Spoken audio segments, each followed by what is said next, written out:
the award for campus journalism.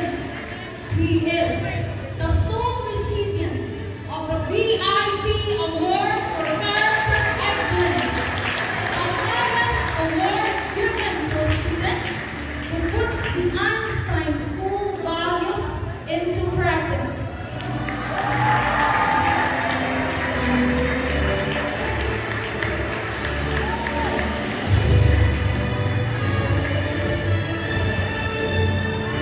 Academic Excellence Awardees, members of Einstein Honor Society, congratulations to you all.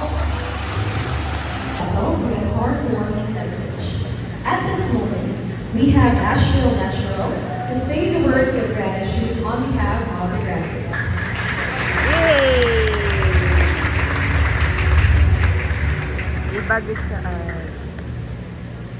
To our distinguished principal and school director, Ms. Ethel Aramatugas. To our school principal, Ms. Lane Jasmine S. Kaluhan. To our assistant principal, Ms. Jerda Claire G. Makilan. Honorable authorities, respected teachers, proud parents, faculty and staff, guests and fellow graduates, good evening. As I stand here today, I am reminded of a song I recently listened by Cup of Joe titled Motto, which means goals. The song makes you think about the goals we carry with us, the lingering regrets for the good poverty. So the question is, what's your biggest goal? Is it the missed opportunities? The past relationships that didn't work out? A version of yourself that you have outgrown? Or maybe it's the future, filled with what-ifs and uncertainties. But instead of being hunted by those goals, we come to realize that there are guiding lights, the one who stays with us, guided, helped, and loved us. First and foremost, thank you, Lord, our Almighty Father, for every sunrise that gave us another chance, every closed door that give us a better path, and in every unseen grace that carried us through sleepless nights, declines and breakdowns. All credit belongs to you, Lord, for it is true, we are nothing without you. Let us not go through life relying only on our own strength, but rather trust Him in all things. As in Proverbs chapter 3, verse 6 says, in all your ways acknowledge Him, and He shall direct your path.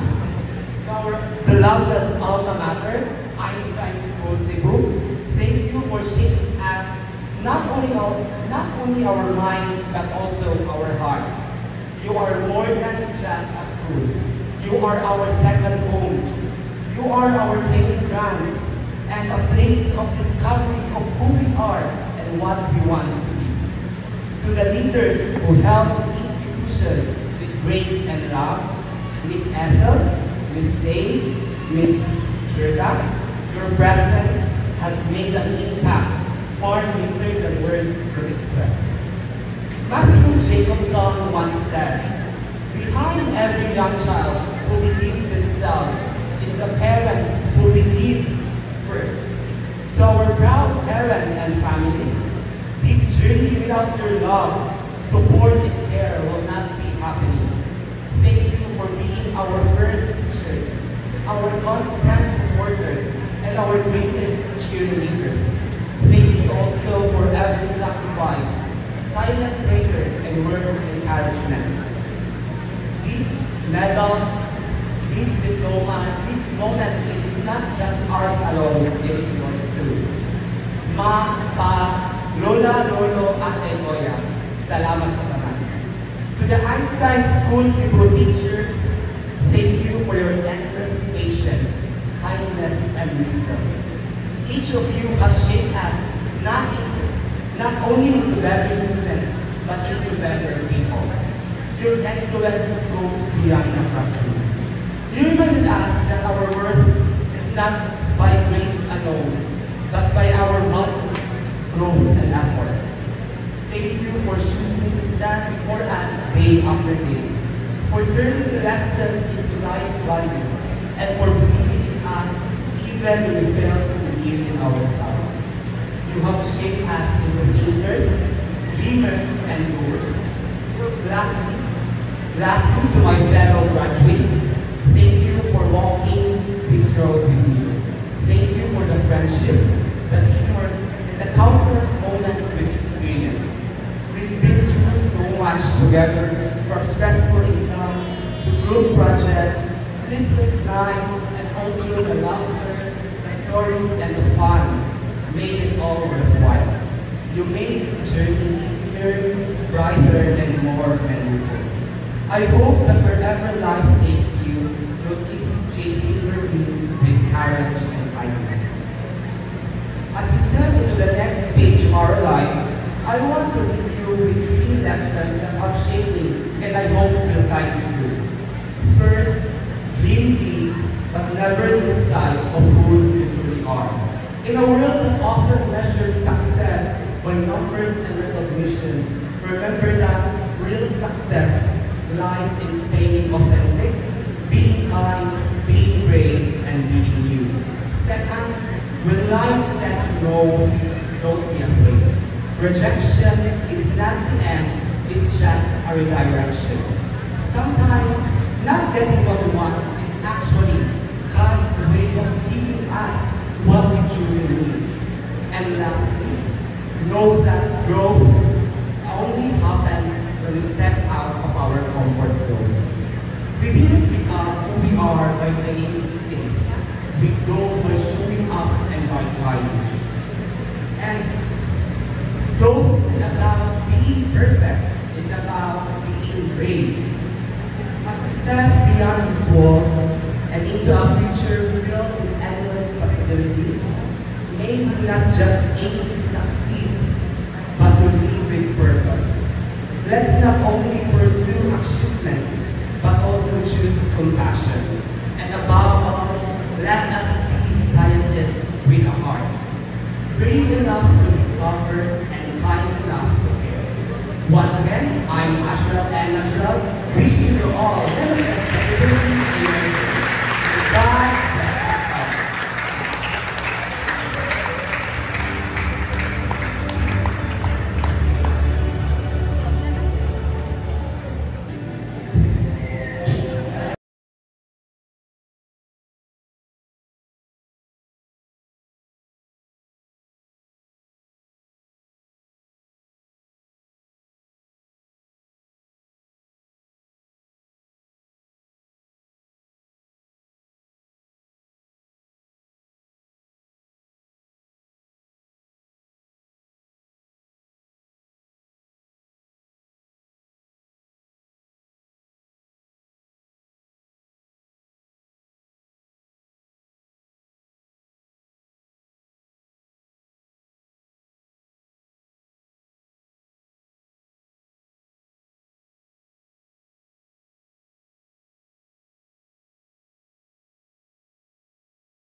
butan kay si amahan ug bilabi na jud sa akong mga igsuon so wala ko igsuon dili ang bulibig ko kalipay sa pinili ako mga pag-umangkon amahan salamat usa ko mga pag-umangkon na naa diri sila sa akong anak sa Dingging sa layo Ning arigid siya tungod sa pagbahan niya sa among kamanghuran nga si Asriel. First honor. Siya gyud ang akong gabay nga karon magpakabuhi pa to sa kalibutan kay aron makalampos po siya sa iyang ambisyon na mahan. Dagdagan sa naman na mahan kay niyatag ka na mo sa may panglawas at asa ginabuhi o kami tanan na mahan. Unta magkinabuhi kami deo yung kanimo. Bilas ko nga pagkumangko bisan layo tuwa sila sa Manila si Ate Edna og si Iday Tata. Tata na kung pagkumangko no si Idna na kung pagkumangko nagpasalamat ko kanila ug si G na tuwa sa Davao bisan siya sa Rosario bisan tuwa siya trabaho amahan ning arigid siya tungod sa iyang pagmahal sa iyang pagkumangkon sila binagdinha kanamo amahan ako pangayoon kanimo makamintanan na dili natagaan mo kami panglawas o taas na kinabuhi sila binagyod sa kung mga itsuon na sila si Angkulibig, si Dunguru, si Kusan Wala din si Dungurumi o si Isun. Naunta, makanak mo ni Tama ko siya, kaya natulog na ikaw ka po yan. Pasagso na pa. Ano akong magandang si Kanito, nagkaking salamat. Akong Joji pa. Iapil. Iapil kita akong Joji pa. Mga po kayo na ako. Kung karoon ako pangayunan ni mga mahal na kami malipayon kami karon, maabot ko nga kung may agaw na sila si Babi at sa media. Abot ko biwigkan sa mong tanan. Sa among pag... Sa ulog. Graduation sa akong... Anak nga apo. Anak nga apo. Oh. Karon, salamat sa Ginoo. Sa ngalan sa mahal, Sa anak sa Espiritu. Santo, amen.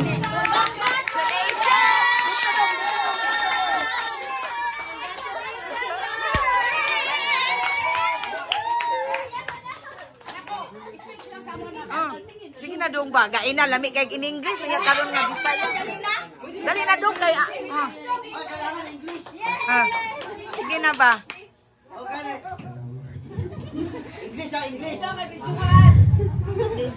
English. Sa tanan ng mga bisita diri, salamat kaayo. To my proud parents and families, thank you so much Ate Jingjing, Pa, Mama Kulit, Ate Ayon, Kuya Lito. Tanan-tanan nga din ako ma-mention tanan, Pa, salamat kay Pa nga kanang magbingka ito ka kaya aron makabaw ni taon ko. Salamat kayo Pa. Makahunan ko tagaan na. Salamat kayo Pa. Kuya Lito, salamat kay sa pag-atod niya. Taga-atod ako sa Einstein. Kuya Kaniko, salamat. Arigato gozaimasu. Ate Jingjing, salamat kay sa tanan natin. Salamat kay sa mga comforters natin. Juji-san, medyo ba desu ka? Oh, sige. Arigato Juji-san. Ma Kulit, salamat kay Ma. Salamat kay Ma kanang imong na ko mga sanina. Usay kay di ko Usay kay di ko kasong plato kay kailangan ka ma-busy ko. Salamat kayo Ma. Welcome na. Oh. Ate Ayon, salamat kayo mo support community Ate Ayon. Salamat kayo te. Sa tanan, nangarin. Ako may Agaw, Saira, Giselle, Mami Milin, Mami Tabi, Mami Edna, Mami Tata. Mami Ann, Mami Tata. Tanan na. Tanan na. Sorry kay kaya ako rin sa mga Tata Ebit, Mami ay Nanay Remy, As it you, Amat. Ate Chris Ann.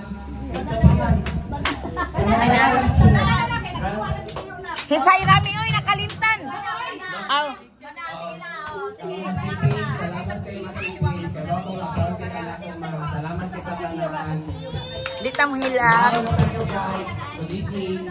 Oh, nauna.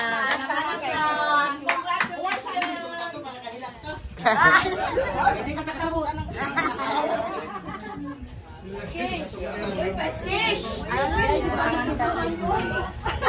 Oo, nakati.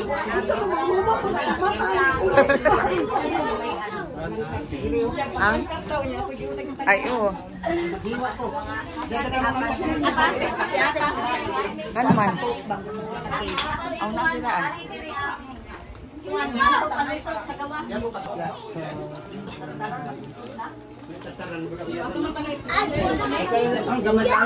Asa naman to akong anak? Hi, ate. Ate. Maulaw ko sa ako ang pil.